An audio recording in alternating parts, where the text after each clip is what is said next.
तो चलिए शुरुआत करते हैं future perfect and continuous tense. इसमें दो कॉन्सेप्ट है और मैं दोनों कॉन्सेप्ट पर ही डिस्कस करूंगा। पहला कॉन्सेप्ट क्या है, जो एक्शन फ्यूचर में कुछ समय तक जारी रहेगा। इस सेंस में हम फ्यूचर परफेक्ट कॉन्टिन्यूअस टेंस का यूज करते हैं। और दूसरा कॉन्सेप्ट है जो एक्शन फ्यूचर में शुरू होकर किसी विशेष समय तक जारी रहेगा, यानी आपको वो कार्य कब तक जारी रहेगा तो उसका टाइम आपको बताना पड़ेगा। और यदि देखा जाए, वास्तव में देखा जाए तो इसका रियल यूज यही है। जो कॉन्सेप्ट 2 है, फ्यूचर में कोई एक्शन शुरू होकर किसी विशेष समय तक जारी रहेगा, इस सेंस में ही हम फ्यूचर परफेक्ट कॉन्टिन्यूअस टेंस का रियल यूज है और रियल सेंस इसी में निकलता है। पहले नंबर का जो है, इसमें आपने किताबों में भी देखा होगा, और यदि आपको आपके जो है टीचर भी आपको क्लास में पढ़ाए होंगे इस तरह से, तो इस तरह के सेंटेंस हम बनाते हैं, लेकिन देखा जाए तो इस सेंस में वास्तव में फ्यूचर परफेक्ट कॉन्टिन्यूअस का यूज नहीं होता ये दूसरे नंबर का जो है इस सेंस में होता है। तो दोनों पे हम डिस्कस करेंगे और मैं आपके कंफ्यूजन भी क्लियर करूंगा। जब हम दूसरे सेंस में यूज करते हैं किसी विशेष समय तक, तो आपको बाई प्लस टाइम या व्हेन प्लस टाइम इसमें देना होता है, या फिर जो टाइम क्लॉज होता है वो इसके साथ लगा होता है। टाइम क्लॉज हमेशा इसमें प्रेजेंट में ही आएगा, ये आपको ध्यान रखना है। इसकी पहचान अगर देखें, ता हुआ रहूंगा, या ते हुए रहेंगे, या ती हुई रहेगी, या रहा होगा, रही होगी, रहे होंगे, रहा होगा, लेकिन इनके साथ आपको टाइम दिया होगा, जैसे 2 घंटे से, सुबह से। अब यहाँ पे एक और कंफ्यूजन है कि अनिश्चित समय के लिए तो हम फॉर का यूज करते हैं, जैसे प्रेजेंट और पास्ट में भी हमने किया है, लेकिन यहाँ पे जो निश्चित समय होता है उसके लिए हम सिंस के स्थान पर फ्रॉम का यूज करते हैं, जबकि हम प्रेजेंट और पास्ट में सिंस का यूज हमने किया है। और आपको बहुत सी किताबों में यहाँ सिंस का यूज भी मिल जाएगा। कारण क्या है कि ये भी एक कंफ्यूजन है कि आजकल जो मॉडर्न इंग्लिश है वो सिंस को नहीं मानती कि फ्यूचर परफेक्ट कॉन्टिन्यूअस में फ्रॉम का ही यूज किया जाता है। तो हम भी यहाँ पे फ्रॉम का ही यूज करेंगे मॉडर्न कॉन्सेप्ट के अनुसार।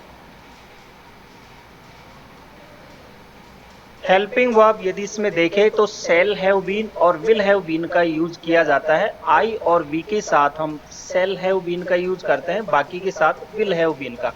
लेकिन फिर भी मैंने आपको पहले भी बताया कि फ्यूचर में आप विल का ही यूज करें तो ज़्यादा अच्छा होगा, क्योंकि आजकल विल का ही यूज किया जाता है। अगर आप चाहे तो आई और वी के साथ शैल का भी यूज कर सकते हैं, तो भी आपका जो सेंटेंस है वो करेक्ट होगा। मैन वर्ब क्योंकि कॉन्टिन्यूअस है साथ में, तो फर्स्ट फॉर्म में आईएनजी का प्रयोग होगा। जितने भी कॉन्टिन्यूअस टेंस होते हैं उसमें फर्स्ट फॉर्म के साथ आईएनजी मैन वर्ब का यूज किया जाता है। अब यहाँ पे मैं एक और आपका डाउट क्लियर कर दूं। जो नंबर 1 और नंबर 2 दो मैंने कॉन्सेप्ट शुरू में बताए थे, जैसे वह 2 घंटे से खेल रहा होगा, ये हमारा एक कॉन्सेप्ट था पहला वाला कि कार्य कुछ समय तक जारी रहेगा। और दूसरा है 5 बजे तक वह 2 घंटे से खेल रहा होगा। तो हमने लिखा था कि फ्यूचर में जो एक्शन शुरू होगा वो किसी निश्चित समय यानी कब तक समाप्त होगा वो आपको बताना होगा। तो 5 बजे तक वह 2 घंटे से खेल रहा होगा, यानी 5 बजे उसको खेलते हुए 2 घंटे हो जाएंगे। तो इसका जो रियल सेंस है ना फ्यूचर परफेक्ट कॉन्टिन्यूअस का, वो इसी से होता है। हालांकि हम इस तरह के सेंटेंस भी इसमें बनाते हैं, तो मैं दोनों प्रकार से आपको बताऊंगा, लेकिन फिर भी मैं कहूं कि वास्तविक जो यूज है वो ये नंबर 2 वाला ही होगा। तो ये मैंने एक तरह मतलब एग्जाम्पल लिए हैं, इनका आगे हम क्लियर करेंगे, ट्रांसलेशन भी करेंगे। अफर्मेटिव सेंटेंस लें, वो सेंटेंस जिसमें ना नॉट होता है ना प्रश्न किया जाता है। इसका पैटर्न होता है सब्जेक्ट, फिर शैल या विल, इसके बाद हैव बीन का यूज करोगे, वो आपकी फर्स्ट फॉर्म में आईएनजी, फिर अदर वर्ड होंगे, और यदि निश्चित समय है तो फ्रॉम, और अनिश्चित है तो फॉर का यूज करोगे, इसके बाद टाइम दिया होगा। और फॉर, फ्रॉम या फॉर या हम कहें सिंस या फॉर का यूज कहाँ करना है, इसके बारे में मैंने प्रेजेंट और पास्ट दोनों के जो परफेक्ट कंटिन्यूअस है उसमें डिटेल से बताया। यदि आपने वो वीडियो नहीं देखे हैं तो आप उनको देख लीजिए। चलिए एग्जाम्पल लेते हैं। वह 2 घंटे से खेल रहा होगा, वह 2 घंटे से खेल रहा होगा, तो आप बनाओगे सब्जेक्ट ही और इसके साथ विल हैव बीन, वर्ब की फर्स्ट फॉर्म प्लेइंग, फिर 2 घंटे से यानी कि अनिश्चित समय है तो फॉर 2 आवर्स आप लिखोगे। मैं 4 बजे से पढ़ रही हूंगी, तो I shall have been reading from 4 o'clock। यहाँ पे ध्यान रखना, हमने सिंस के स्थान पर फ्रॉम का यूज किया है निश्चित समय के लिए। हम 1 घंटे से टीवी देख रहे होंगे, तो we shall have been watching TV for an hour. वह सुबह से टहल रहा होगा, तो he will have been walking from morning. बहुत ही सिंपल है, केवल आप बेसिक कॉन्सेप्ट को इसको समझिए। अब हमारा पैटर्न दूसरा क्या था, जब हमें कार्य पूरे होने का समय दिया होगा यानी बाई प्लस टाइम या व्हेन प्लस टाइम या टाइम क्लॉज होगा तो वो प्रेजेंट में होगा। जैसे 5 बजे तक वह 2 घंटे से खेल रहा होगा, तो वह 2 घंटे से खेल रहा होगा, लेकिन हमने इसमें जोड़ दिया 5 बजे तक, तो 5 बजे तक उसको खेलते हुए 2 घंटे हो जाएंगे। इसका सेंस ये है। और मैंने फिर बताया कि वास्तव में इसका जो रियल यूज है ना, वो भी इसी सेंस में होता है, फ्यूचर परफेक्ट एंड कंटिन्यूअस का। तो he will have been playing for 2 hours, और 5 बजे तक के लिए आप बाई 5 o'clock यानी बाई प्लस टाइम। वह जुलाई तक इस कार्यालय में 3 वर्ष से कार्य कर रहा होगा, तो इस कार्यालय में उसे कार्य करते हुए जुलाई तक 3 वर्ष हो जाएंगे। तो he will have been working in this office for 3 years by July, जुलाई तक। इस महीने के अंत तक नीलू इस स्कूल में 5 वर्ष से पढ़ा रही होगी, तो इस स्कूल में नीलू को इस महीने के अंत तक पढ़ाते हुए 5 वर्ष हो जाएंगे। तो by the end of this month Neelu will have been teaching in this school for 5 years। तो इस तरह से आप by the end of this month यानी ये टाइम फ्रेज आप इस प्रकार लिखोगे।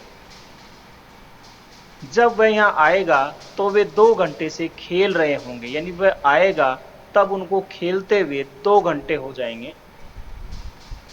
तो when he arrives here they will have been playing for 2 hours। तो इस सेंस में जो है इसका यूज किया जाता है, और वास्तविक यूज यही होता है कि हमें बताना होता है कि किस समय तक वो कार्य समाप्त हो जाएगा। फिर भी यदि आपको समझ में नहीं आया तो इसका स्क्रीनशॉट ले ले और इसको ध्यान से देखे समझे, आपको सारी चीजें क्लियर हो जाएगी। नेगेटिव सेंटेंस जिनमें नॉट लगा होता है, इसका पैटर्न क्या होगा, सब्जेक्ट के बाद आप विल या शैल का यूज करोगे, फिर नॉट, इसके बाद हैव बीन, और बाकी का पैटर्न ऐसे कैसे रहेगा। वह 2 घंटे से खेल नहीं रहा होगा या वह 2 घंटे से नहीं खेल रहा होगा, तो ही विल, फिर नॉट लगाओगे, फिर have been playing for 2 hours.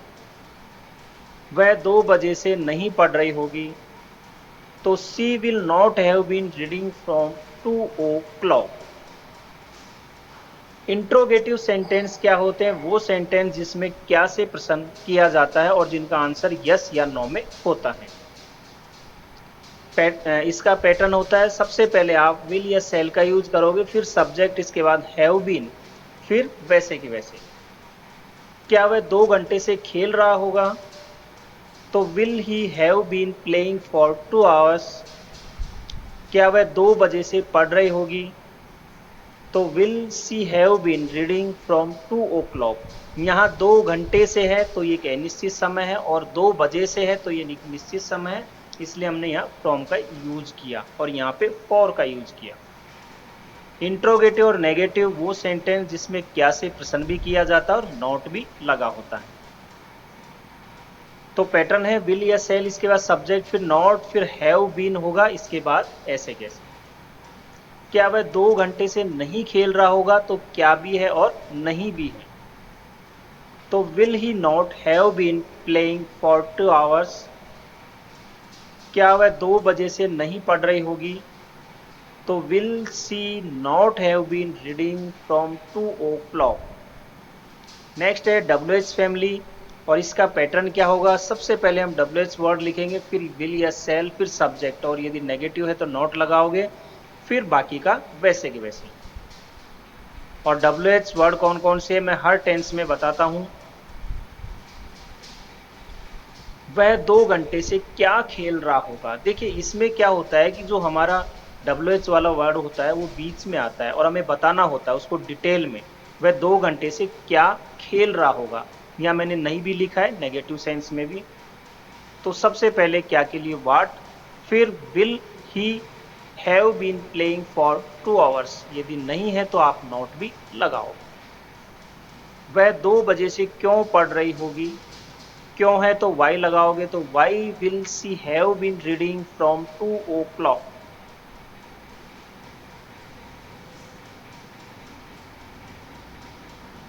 अब आप ये समरी देख लो कि हमने अभी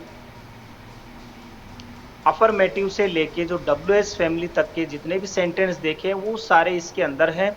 आप एक बार इनको ध्यान से देखें, इसका स्क्रीनशॉट ले ले, यदि आपको नहीं समझ में आया तो इसको ध्यान से देख ले, क्योंकि ये अफर्मेटिव का है, ये नेगेटिव का है, इंट्रोगेटिव है, नेगेटिव एंड इंट्रोगेटिव है, ये WH फैमिली का और ये WH में नेगेटिव का है।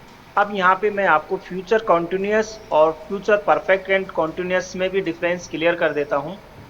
हमने फ्यूचर कॉन्टिन्यूअस में सामान्य सेंटेंस बनाए थे, वे खेल रहे होंगे, तो दे विल बी प्लेइंग आपने लिखा था, और वे 2 घंटे से खेल रहे होंगे, तो यहाँ समय दिया हुआ है, तो ये आपका फ्यूचर परफेक्ट कॉन्टिन्यूअस में बनेगा, they will have been playing for 2 hours. और इसमें सेंटेंस इस तरह भी बनाए जाते हैं जब एंड टाइम दिया हो 4 बजे तक वे 2 घंटे से खेल रहे होंगे, तो ये भी फ्यूचर परफेक्ट एंड कॉन्टिन्यूअस का ही है। तो they will have been playing for 2 hours by 4 o'clock।